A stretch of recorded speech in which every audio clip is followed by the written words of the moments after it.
Tim's style is really dictated by a very simple fact, and that's where he chooses to point his lens in a conflict situation. I mean, Tim was not just a conflict photographer. He took lots of pictures outside of conflict and away from the front line. But his career was really defined by the arc that he took working in conflict. Now, Tim was really certain about one thing, which was that his presence affected the images that were being made. It wasn't possible for him to be a neutral outside observer. He realised that as a 6'4" white man working in sub-Saharan Africa, his presence was obvious and would affect what happened. So he understood the relationship of himself to his own work. He understood that he would necessarily be located in his own work, whether you could physically see him or not.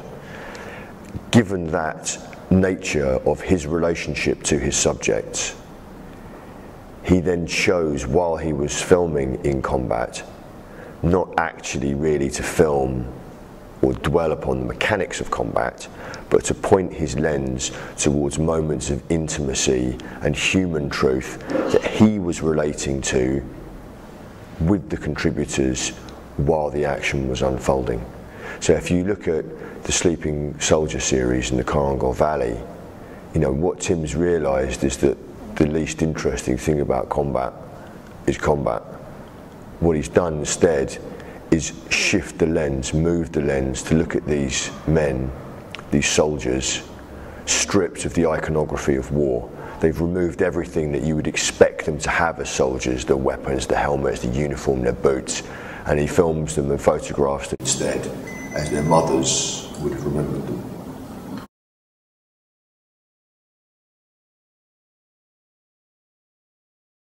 When I took Tim to Liberia in 2003, I'd already been working in the country for over a year, embedded with the rebel army that was fighting to overthrow President Charles Taylor. And he rang me up out of the blue. He'd seen some of the work I'd done in Liberia and said, look, you know, can I come with you? And at that point, I had my own exclusive access to my own private war in northern Liberia, and, you know, it was my scoop. I didn't want to invite any other journalists along. But then he persuaded me to meet him for a cup of coffee in London, and we sat down and had a chat, and it was just this immediate beginning of a really good friendship. And he sort of cast this magic spell over me, and I found myself agreeing, because yes, of course you can come with me, what, you know, come share my access with me. And we went to Liberia together, and you know, he was the consummate professional. On the one hand, he was shooting video for me as an assistant producer making this film for Discovery Channel. On the other hand, part of the deal would be that he could shoot his own work. So he was, you know, doing a very good professional job as, you know, a camera operator for this film, but also shooting an entirely different, unique body of work at the same time.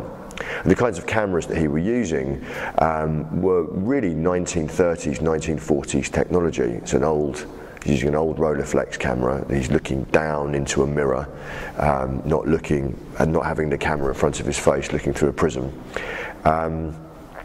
And also he's using, at that time, a Mamiya 7 camera as well, which is like a big rangefinder camera, medium format. And these are very difficult to use on the move at the best of times, and in combat, nearly impossible. And I'm sure at that time, probably the last time someone attempted this was probably Robert Capa in Indochina in the mid-50s. You know, subsequently it's become quite fashionable again, and Tim created a fashion for people doing this again. But you know, the difference in the way that we were working was, you know, I was shooting video for a film and had very specific material that I needed to cover. He was also doing that as well as producing these beautiful, defining photographs with very old-fashioned equipment.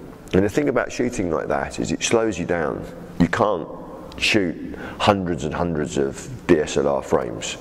You know, you can't spray and pray. you have to think about each individual frame. You've got a maximum of 12 frames on a roll of paperback film. It's delicate. It takes time to change film. If it's raining, it makes life almost impossible if you're outside. So you have to really think about each particular picture that you want to take and why.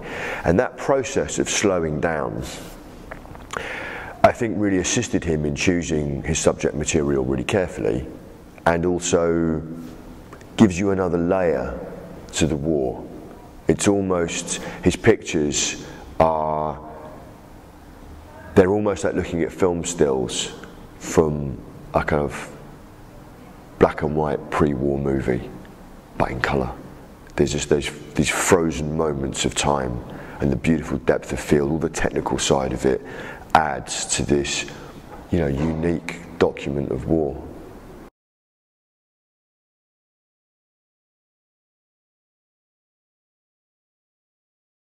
We're very fortunate making Which Way is the Front Line from here that we had access, unrestricted access to Tim's entire archive, but also we managed to track down a vast amount of footage that had been shot of Tim, about Tim, of Tim speaking about his work in his own words. And it was an immediate, early decision that the driving force behind the film should be Tim talking about his life and work in his own words. We didn't want to have narration. We didn't want to have sort of extraneous voices in the film. It needed to be Tim, and then where the narrative needed guiding a little bit, it would either be me or Sebastian or people who were very close to Tim but who had worked with him, in conflict, or were, close family members. And because of Tim's success, professional success in, the World Press Photo Competition, at the Oscars, there was a lot of material about him. I mean, for the Oscars, for the Oscar nomination for Restrepo that he made with Sebastian Junger, there was, dozens and dozens and dozens of interviews, and that material allowed us to really have the luxury of cherry picking, Tim talking about himself. I mean, it was a gift, There's less material from the Liberia period, but even so, friends, family members, colleagues came forward with bits of interview that we never knew had been shot, personal interviews we didn't know had been done. People were very generous about bringing forward their material of Tim, of sharing their memories of Tim, and we were able to put that together into this arc of Tim's work at war. It was very difficult looking at some of the footage. Some of the footage I've never looked at, and there's some footage I never will look at. I just don't need to see it. And that's the same true for Sebastian as well. I think apart from the sort of deeply disturbing events that happened in Misrata, what really comes through from the archive that we gathered is how joyful Tim was as a person. Every interview, practically, he's laughing. There'll be a moment in which he'll crack a joke or smile, and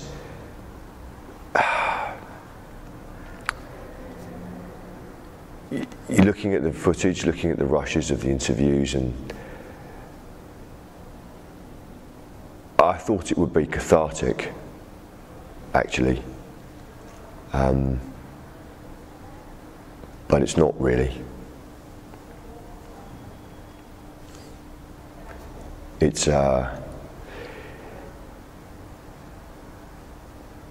suppose it's like you have him back for a little while, and it just makes it harder to say goodbye.